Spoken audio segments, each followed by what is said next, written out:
नमस्कार, मेरे YouTube channel ई teaching Gurukul में आप सबका स्वागत है। फंडामेंटल ऑफ कंप्यूटर्स के नेक्स्ट वीडियो लेक्चर में जो एक टॉपिक्स है ऑपरेटिंग सिस्टम्स, इसके बारे में बताने जा रहा हूँ। इसमें मैं बेसिक चीज़ों के बारे में बताऊंगा कि कितने टाइप मतलब अलग अलग नाम के कौन कौन से ऑपरेटिंग सिस्टम है जो आज तक यूज़ होते हुए हैं। जैसे कि हम जानते हैं विंडोज़ और लिनक्स ऑपरेटिंग सिस्टम, तो ये तो वेल नोन ऑपरेटिंग सिस्टम है। इसके अलावा भी बहुत सारे दूसरे ऑपरेटिंग सिस्टम है जो अपने समय में कुछ कुछ पर्पस के लिए बने हैं और उसका यूज़ हुआ, तो उसके बारे में भी बताऊंगा। ऑपरेटिंग सिस्टम का रोल क्या है वो बताऊंगा। ऑपरेटिंग सिस्टम का ऑब्जेक्टिव्स क्या है, इसको बनाने के पीछे रीजन क्या है, इसको क्यों बनाया गया है, उसके बारे में बताऊंगा। और साथ में ऑपरेटिंग सिस्टम के जो बेसिक ऑपरेशंस होते हैं, यानी इसकी जो कौन कौन सी जिम्मेदारी है वो इसको कंप्लीट करता है, तो वो भी मैं आपको समझाऊंगा। तो इस वीडियो को लास्ट तक देखिएगा तो सारी चीज़ों के बारे में आपको डिटेल में वन बाय वन आपको पता चलते रहेगा। और ड्यूरिंग द ऑपरेशन मतलब वीडियो लेक्चर्स में आपके कुछ कुछ जो होता है इंपॉर्टेंट जो टॉपिक्स है उसके इंफॉर्मेशन भी ऊपर आपको दिखेंगे आइकॉन्स में, उस पर भी आप जाके उनके बारे में जान सकते हैं कि हार्डवेयर एंड सॉफ्टवेयर क्या होता है, ऑपरेटिंग सिस्टम सॉफ्टवेयर में आता है या हार्डवेयर में आता है, ये सब चीज़ों के बारे में आपको जानकारी मिलेगा। तो चलिए दोस्तों हम स्टार्ट करते हैं कि ऑपरेटिंग सिस्टम होता क्या है। तो ऑपरेटिंग सिस्टम जो होता है इज ए प्रोग्राम, यानी एक तरीके से एक प्रोग्राम होता है। प्रोग्राम मतलब इंस्ट्रक्शन, सेट ऑफ इंस्ट्रक्शन होते हैं जिसमें कि कुछ फीचर्स होते हैं विद द फॉलोइंग फीचर, जिसमें कि 3 फीचर्स के बारे में उसने बताया। पहला जो फीचर्स होता है आप देख सकते हैं कि an operating system is a program that act as an interface between the software and the computer hardware. जैसे आप देख सकते हैं इस डायग्राम में आप देखेंगे तो इसमें बहुत अच्छे से समझाया गया है कि जो यूजर होता है वो जनरली यहाँ पे होता है, यानी हम और आप जो होते हैं एक नॉर्मल यूजर होता है या जो भी यूज करते हैं। जैसे आप अगर नया नया सीखते हैं तो कंप्यूटर में आपको प्रोग्रामिंग नहीं आता, तो इसका मतलब है आप एक ऐसा यूजर है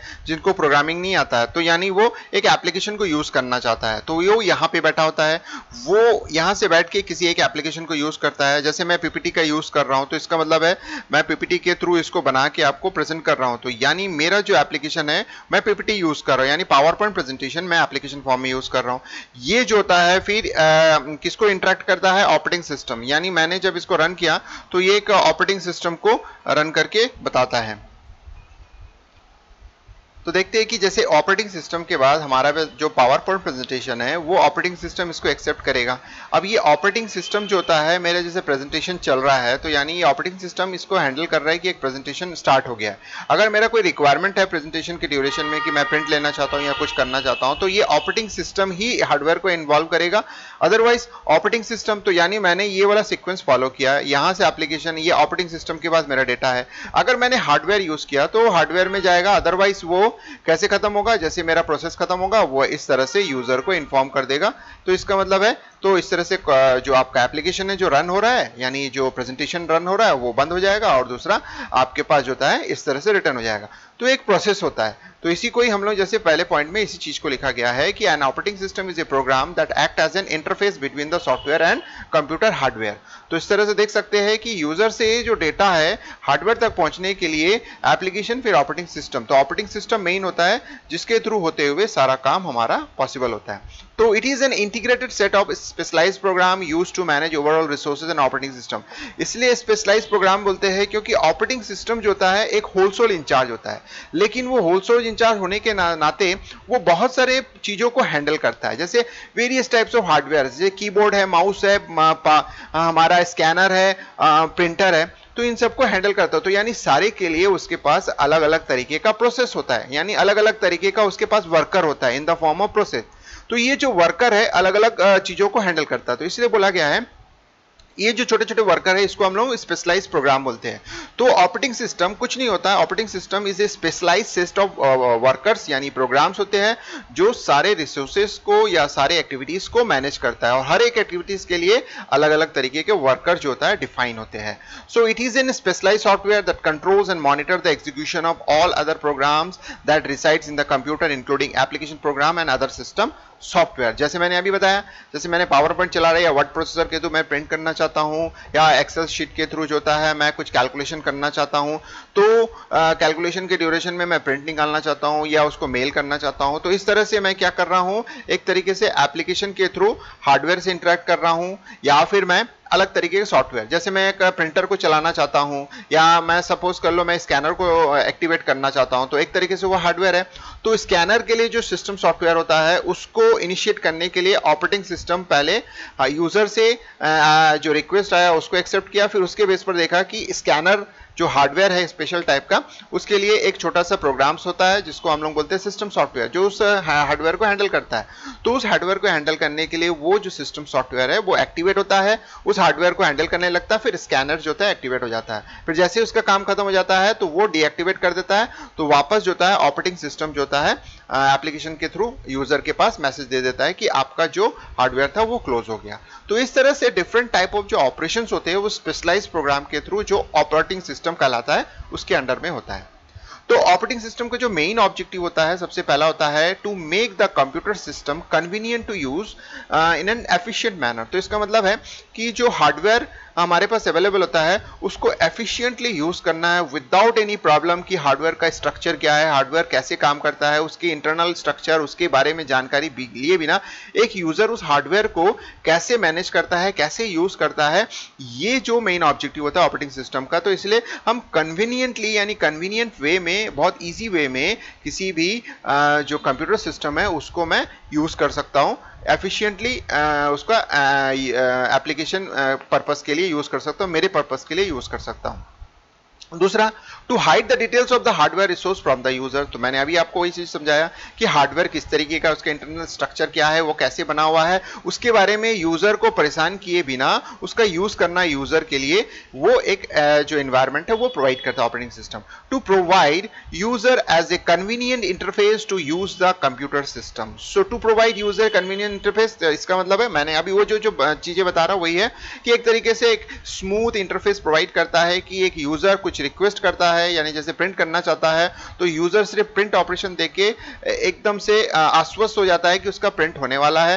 तो वो जो काम होता है वो ऑपरेटिंग सिस्टम को होता है, ऑपरेटिंग सिस्टम सिस्टम सॉफ्टवेयर को इंडिकेट करता है और सिस्टम सॉफ्टवेयर उस प्रिंटर को इनिशिएट करके उससे प्रिंट निकाल के आपको दे देता है। तो यूजर सिर्फ एक क्लिक करता है और बाकी सब चीजें हो जाती है। तो इस तरह से आप बोल सकते हो कि to provide an convenient interface, एक बहुत स्मूथ इंटरफेस यानी इजी वे में इंटरफेस प्रोवाइड करता है, जो कि जिससे कि हमारा काम बहुत आसानी से हो जाता है। फिर फोर्थ पॉइंट में दिया गया है to act as an intermediatory between the hardware and its user, making its easier for user to access and use their resources. यानी जो चीजें मैंने बताया है उसको यहाँ पे पॉइंट वाइज आपको बताया गया है कि हार्डवेयर के और यूजर के बीच में एक तरीके से इंटरमीडिएट यानी वो एक तरीके से एजेंट का काम करता है।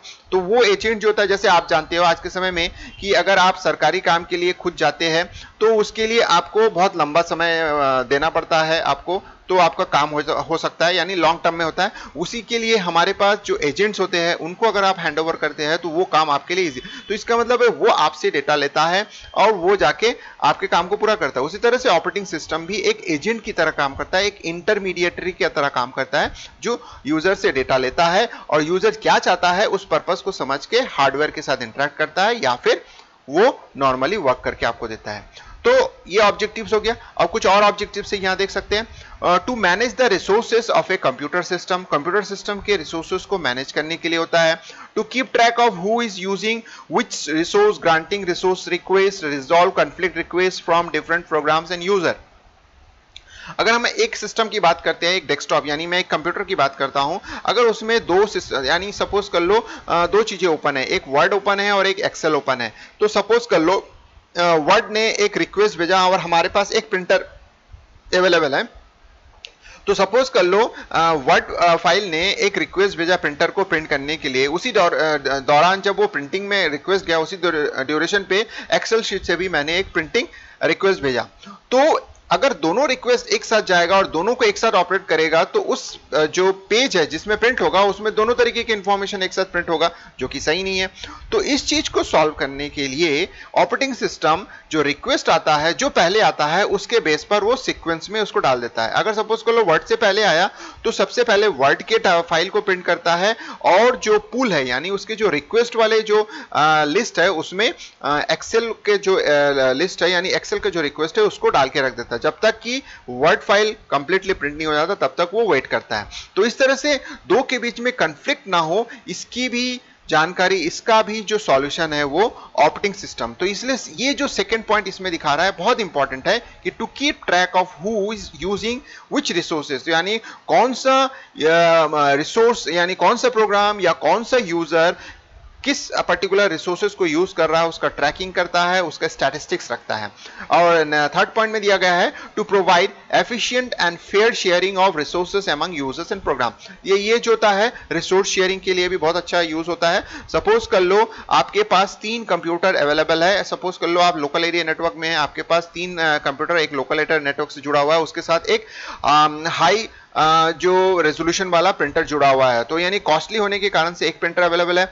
तो ये तीनों जो रिसोर्स है यानी तीनों जो कंप्यूटर होता है वो एक रिसोर्स यानी जो हार्डवेयर है उसका यूज कर सकता है, प्रिंट निकाल सकता है, लेकिन इनको मैनेज करने के लिए ऑपरेटिंग सिस्टम सामने इन्वॉल्व होता है। वो इनको मैनेज करता है, वो देखता है कि कौन सा यूजर का रिक्वेस्ट अभी गया है और बाकी 2 अगर रिक्वेस्ट किया है तो उसको वो वेटिंग में डाल देता है। तो इस तरह से सारे का जो प्रोसेस है वो 1 बाय 1 परफॉर्म कर देता है। तो ये भी एक जिम्मेदारी होता है कि रिसोर्स शेयरिंग करना ऑपरेटिंग सिस्टम का मेन इंपॉर्टेंट जॉब होता है। अब जाते हैं ऑपरेटिंग सिस्टम बेसिक्स टास्क। जो ऑपरेटिंग सिस्टम्स होते हैं उसके बेसिक टास्क होते हैं, कुछ इंपॉर्टेंट खास मतलब काम करता है जिसकी वजह से इसको बनाया गया है। So an OS is an interface between a computers users and computer hardware. ये तो आपको मालूम है, इसको समझाने की जरूरत नहीं है। N operating system is the software which perform all the basic task. कौन कौन से टास्क होते हैं? फाइल मैनेजमेंट, जो आपके पास जो फाइल्स बनाते हो आप, वर्ड फाइल, एक्सेल फाइल और what ever the PDF file और जो भी फाइल्स बनाते हो उसको मैनेज करना। फिर मेमोरी मैनेजमेंट, जो आपका रैंडम एक्सेस मेमोरी होता है उसको अच्छे तरीके से मैनेज करना, क्योंकि जब भी आपका कोई फाइल अपलोड होता है तो वो मेन मेमोरी में अपलोड होता है, तो मेन मेमोरी के जगह को मैनेज करना, कौन सी जगह खाली हुआ है, कौन सी जगह फिल है, उसको हटाना, उसको मैनेज करना। प्रोसेस मैनेजमेंट, प्रोसेस मैनेजमेंट का मतलब जब एक फाइल सीपीयू में एग्जीक्यूट करता है यानी आपका जो प्रोसेसर है उसमें एग्जीक्यूट करता है, या कोई प्रोग्राम जब एग्जीक्यूट करता है तो वो उसको हम लोग बोलते हैं प्रोसेस। तो उस प्रोसेस को मैनेज करना, यानी सपोज कर लो आपके पास 4 प्रोसेस ऑन है तो उस प्रोसेस को शेड्यूल करना वन बाय, अगर आपके पास सिंगल कोर सीपीयू है तो 1 बाय 1 जो होता है चारों प्रोसेस को कुछ कुछ सेकंड के लिए रन करना, जिससे कि यूजर के लिए जो होता है चारों प्रोसेस साइमल्टेनियसली रन करे, क्योंकि मल्टीटास्किंग ऑपरेटिंग सिस्टम का एक कंसेप्ट होता है जिसमें आप एक साथ बहुत सारे काम कर सकते हो। तो ये काम कैसे पॉसिबल है? अगर सिंगल कोर, अगर आपके पास सिंगल प्रोसेसर है, सिंगल कोर का प्रोसेसर है, तो एक कोर में इन 4 को आप 1 बाय 1 रन कराते जाते हो, थोड़ा थोड़ा समय के लिए सबको समय देते हो और रन करता है। तो इसके लिए शेड्यूलिंग करना, बहुत सारे ऑपरेशन होते हैं, इसको हम लोग बोलते हैं process management. And handling input output, जैसे कि हार्डवेयर हो गया, various types of hardware, keyboard हो गया, माउस हो गया, आपके पास स्कैनर हो गया, प्रिंटर हो गया, प्लॉटर हो गया, ये सब अगर जुड़ा होता है तो उसको मैनेज करने के लिए ऑपरेटिंग सिस्टम है। फिर इंपॉर्टेंट होता है controlling peripheral devices such as disk driver and printers, जैसे मैंने बताया हार्डवेयर के साथ साथ। तो ये हो गया। अब आ जाते हैं कुछ एग्जांपल्स, ओएस के कुछ एग्जांपल्स है। सबसे पहला तो Linux. Linux is the best known and most used open source operating system. ये लिनक्स का जो होता है यूज जो होता है आज के समय में बड़े बड़े ऑर्गेनाइजेशंस करते हैं, जैसे आईआईटीज एनआईटीज जो होता है वो लिनक्स बेस्ड पे काम करते हैं। और लिनक्स में मैक्सिमम जो काम है, क्योंकि ओपन सोर्स होता है, फ्रीली अवेलेबल है, तो इसीलिए इसको हम जो होता है मैक्सिमम यूज करते हैं, बड़े बड़े ऑर्गेनाइजेशन इसका यूज करता है। विंडोज वेल नोन है, ये आप जनरली यूज करते हैं क्योंकि ये लाइसेंस वर्जन यूज होता है इसमें, तो इसलिए बहुत इसके रेयर केसेस है जो बहुत कम ऑर्गेनाइजेशन में इसका यूज होता है। तो window OS computer operating system developed by the Microsoft corporation to run personal computers, featuring the first graphical user interface for IBM capable and compatible PCs. और उसी तरह से एक और ऑपरेटिंग सिस्टम होता है वर्चुअल मेमोरी सिस्टम। तो it is N operating system from digital equipment corporation, यानी डीईसी ने इसको बनाया था, that runs in its older mid range computer. जो मिड रेंज के कंप्यूटर होते हैं, यानी इसका ज्यादा यूज नहीं हुआ है और इसका ये ज्यादा पॉपुलर भी नहीं हुआ उतना। So VMS originated in 1979 as a new operating system for DES, New VAX computer, the successor to DES, DECs जो होता है PDP-11 के नाम से था, यानी ये बहुत पुराने सिस्टम्स में काम किए थे। आज के लेटेस्ट में इनका यूज जो होता है रेयर है। So VMS is a 32-bit operating system that exploits the concept of virtual memory. Virtual memory operating system का एक concept होता है, उसको मैं यहाँ नहीं समझाऊंगा। एक तरीके से वो कंसेप्ट जब आप ऑपरेटिंग सिस्टम के डिटेलिंग में जाते हैं तो उसमें ये चीज आपको मिलता है। तो VMS का कंसेप्ट जो है तो virtual memory system, VMS actually virtual memory system या वर्चुअल जो मेमोरी है उसके कंसेप्ट को ही बेस करके बनाया गया था। उसके बाद जो है ऑपरेटिंग सिस्टम में इसको इन्वॉल्व किया गया कि वर्चुअल मेमोरी एक तरीके का बहुत अच्छा फीचर है जिसका हम इस्तेमाल करते हैं, जैसे कि मल्टीटास्किंग, मल्टी थ्रेडिंग, यानी जो भी है हमारे पास वो मल्टी प्रोसेसर ऑपरेटिंग सिस्टम इसके लिए जैसे बना था, वही कंसेप्ट जो होता है वर्चुअल मेमोरी के लिए है। उसी तरह से OS 400 है, देख सकते हैं AIX जो होता है इसके बारे में दिया हुआ है, ZOS के बारे में दिया हुआ है, इसके बारे में ज़्यादा नहीं है, ये नाम है वेल नोन, कुछ कुछ नाम है, वेल नोन भी नहीं बोलूंगा लेकिन कुछ कुछ नाम है जो अर्लियर डेज में इसका यूज होता था। अब आ जाते हैं मेन जो ऑपरेशंस या मेन हम जो बात कर रहे हैं कैरेक्टरिस्टिक जिसके लिए OS की पहचान होती है, उसमें से पहला होता है मेमोरी मैनेजमेंट। सो मेमोरी मैनेजमेंट में बोला गया है कि keep tracks of primary memory, that is what part of it's in use by whom and what part is not in use etc and allocate the memory when a processor or program request it। तो इसका मतलब है ये memory के अंदर खाली और भरे हुए जगह का इंफॉर्मेशन रखता है, स्टैटिस्टिक्स के पास होता है, यानी कौन सा प्रोसेस किस मेमोरी लोकेशन पे यूज हो रहा है, कितना मेमोरी लोकेशन अभी यूज हो रहा है, कौन सा मेमोरी लोकेशन यूज होने के बाद खाली हो गया है। अगर कोई नया प्रोसेस अगर डिमांड करता है, सपोज कर लो हमारा मेमोरी फुल है और कोई नया प्रोसेस डिमांड करता है, तो कौन सा ऐसा प्रोसेस है जो कि काम नहीं कर रहा है, उसको हटा के नया प्रोसेस को प्रोवाइड करता है। तो इस तरह से मेमोरी मैनेजमेंट जो होता है पूरा ये इंफॉर्मेशन को कीप ट्रैक करता है। दूसरा होता है प्रोसेसर मैनेजमेंट, प्रोसेसर मैनेजमेंट या प्रोसेस मैनेजमेंट। तो इसका मतलब है कि allocate the processor to a process and deallocate the processor when it is no longer required। जैसे सपोज कर लो कोई प्रोसेस आया, मेमोरी में स्टोर हो गया, मेन मेमोरी में लोड हो गया, उसके बाद वो एग्जीक्यूशन का स्टार्ट होता है। जब एग्जीक्यूशन स्टार्ट होता है तो उसके लिए एक प्रोसेसर की जरूरत पड़ती है, तो जो कि पूरा कैलकुलेशन ऑपरेशन उसके थ्रू ही परफॉर्म होता है। तो इसको परफॉर्म करने के लिए एक प्रोसेसर को एलोकेट करना, उसके बाद जैसे ही उस प्रोसेस का काम खत्म हो जाता है तो उसको डी एलोकेट कर देना। तो ये जो सारा मैनेजमेंट है वो प्रोसेसर मैनेजमेंट यानी one of the characteristics of OS होता है। उसी तरह से डिवाइस मैनेजमेंट होता है, keeps track of all the devices, this is also called an IO controller यानी input output controller that decides which process gets the device when and for how much time.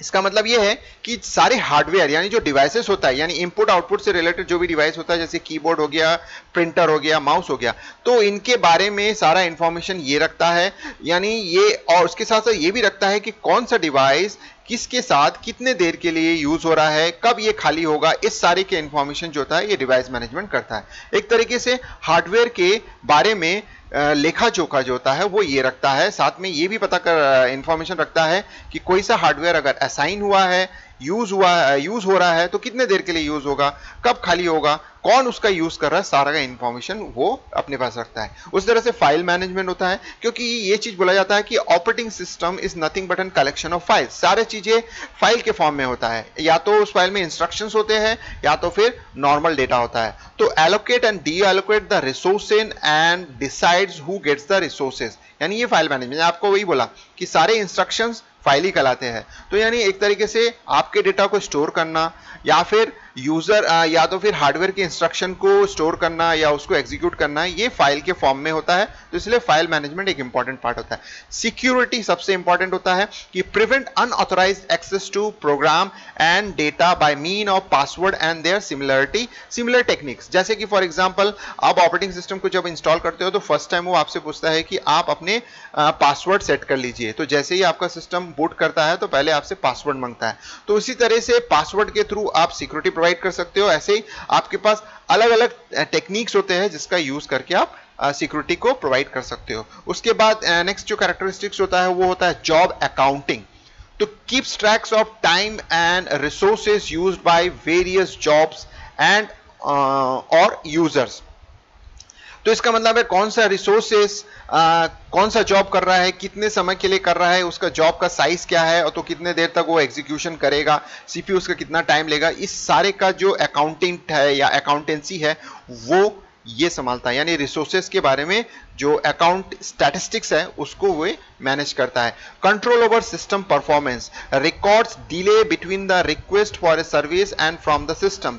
तो इसका मतलब है जैसे user कुछ service request करता है तो ऑपरेटिंग सिस्टम अगर उसको एक्सेप्ट करता है तो उसके बीच में कितना डिले हो रहा है, यानी वो रिसोर्सेस को मैनेज करने के लिए या कोई भी इंफॉर्मेशन को एग्जीक्यूट करने के लिए उसके बीच में कितना डिफरेंस आ रहा है, तो वो जो होता है उसका भी वो स्टैटिस्टिक रखता है ताकि वो जो सिस्टम के परफॉर्मेंस है उसको वो इंप्रूव कर सके। तो इनका भी वो जानकारी रखता है, जैसे ही वो परफॉर्मेंस डिले होने लगता है तो वो अपने आप उस चीज को मैनेज करके वो परफॉर्मेंस को ठीक करता है। तो ये ऑपरेटिंग सिस्टम का ही रिस्पॉन्सिबिलिटी होता है। Interaction with the operators, so interaction may takes place via the console of the computer in the form of instruction. The operating systems acknowledge the same, does the corresponding action and inform the operating by a display screen. तो इसका मतलब है जैसे suppose कर लो interaction होता है तो दोनों तरीके का इंटरेक्शन होता है। यूजर जो इंटरेक्शन कीबोर्ड के थ्रू माउस के थ्रू देता है वो एक्सेप्ट होता है, कंट्रोल मतलब ऑपरेटिंग सिस्टम होता है। उसी तरह से ऑपरेटिंग सिस्टम एक्नॉलेज भी करता है। एक्नॉलेज भी करता है ऐसे कि अगर सपोज कर लो आपने कुछ इंपुट दिया है तो उसका एक्नॉलेजमेंट आपको बताता है कि इंपुट इज रिसीव, और मान लो इंपुट रिसीव नहीं होता है तो कुछ तरीके का आपके पास इंस्ट्रक्शन देता है, कुछ अलर्ट देता है कि अभी कुछ प्रॉब्लम है जिससे वो एक्सेप्ट नहीं हो रहा है। तो इस तरह से आपके पास ये होता है। नेक्स्ट जो होता है हमारे पास एरर डिटेक्टिंग एड्स, यानी production of dumps, traces, error message and other debugging and error detecting methods, यानी हमारे पास अगर कुछ अनप्रेडिक्टेड ऑपरेशंस हो रहे हैं या कुछ ऑपरेशन सही तरीके से नहीं हो रहा है तो उसके लिए बहुत सारे एरर जनरेट होता है। तो उन एरर को आइडेंटिफाई करके बताना, उसके लिए various kinds of error message होता है, वो ट्रेस करता है, ट्रैक करता है और एरर मैसेज आपको भेजता है। उससे रिलेटेड एरर डिटेक्टिंग के कुछ ऑपरेशंस भी होता है, अगर सपोज कर लो वो ठीक कर सकता है तो तुरंत ठीक करके आपके प्रोसेस को स्मूथ वे में चालू कर देता है। तो ये इंपॉर्टेंट होता है कि एरर डिटेक्टिंग जो ऑपरेशंस होता है उसके लिए इंपॉर्टेंट जॉब होता है इसका। Coordination between other softwares and users, so एक तरीके से सिंपल सी बात है कि coordination and assignment of compiler, interpreter, assembler and other software to the various user of the computer systems. तो इसका मतलब है कि कंप्यूटर सिस्टम में ये कंपाइलर, इंटरप्रेटर, असेंबलर का बहुत इंपॉर्टेंट होता है। जब आप प्रोग्रामिंग करते हो तो इसको कंपाइल करना, कन्वर्ट करना, मशीन लैंग्वेज में कन्वर्ट करना ताकि वो इंस्ट्रक्शन जो होता है मशीन उसको रीड करके एग्जीक्यूट कर सकता है, तो उसके लिए कोऑर्डिनेशन जो होता है वो ऑपरेटिंग सिस्टम का ही काम होता है। तो इस तरह से आपके पास ये वेरियस टाइप्स ऑफ जो होता है कैरेक्टरिस्टिक्स होता है जो इसके इंपॉर्टेंट ऑपरेशंस होते हैं जिसकी वजह से ऑपरेटिंग सिस्टम जो होता है स्मूथली यूजर और हार्डवेयर के बीच में एक स्मूथ चैनल क्रिएट करता है, एक इंटरफेस क्रिएट करता है जिससे कि यूजर बिंदास या फिर हो सकते हैं रिलैक्स होके अपने सारे ऑपरेशन परफॉर्म करता है without knowing the internal architecture of the hardware, यानी हार्डवेयर के बारे में ज्यादा जाने बिना उसका यूज कर सकता है। तो दोस्तों ये वीडियो अगर आपको अच्छा लगा ऑपरेटिंग सिस्टम के बारे में, जिसमें मैंने बेसिक चीज़ों के बारे में बताया था, क्योंकि ऑपरेटिंग सिस्टम बहुत बड़ा सब्जेक्ट है, इसमें बहुत सारे और भी टॉपिक्स होते हैं। जब आप इंडिविजुअली ऑपरेटिंग सिस्टम सब्जेक्ट पढ़ेंगे तो उसमें आपको बहुत सारी जानकारी मिलेगी। तो ये एक इनिशियल लेवल के है कि आपको इंटरेस्ट बताने के लिए कि ऑपरेटिंग सिस्टम में क्या हो सकता है। तो अगर आपको ये वीडियो अच्छा लगा लास्ट तक देखने के लिए तो इसको धन्यवाद वंस अगेन। कि मैं अगर ये वीडियो आपको अच्छा लगा तो लाइक कीजिएगा, शेयर कीजिएगा और कमेंट्स कीजिएगा ताकि मैं उस कमेंट्स का आपको जवाब दे सकूं, और मेरे YouTube चैनल ई टीचिंग गुरुकुल को सब्सक्राइब करना नहीं भूलेगा। तो वंस अगेन दोस्तों लास्ट तक इस वीडियो को पेशेंटली देखने के लिए धन्यवाद।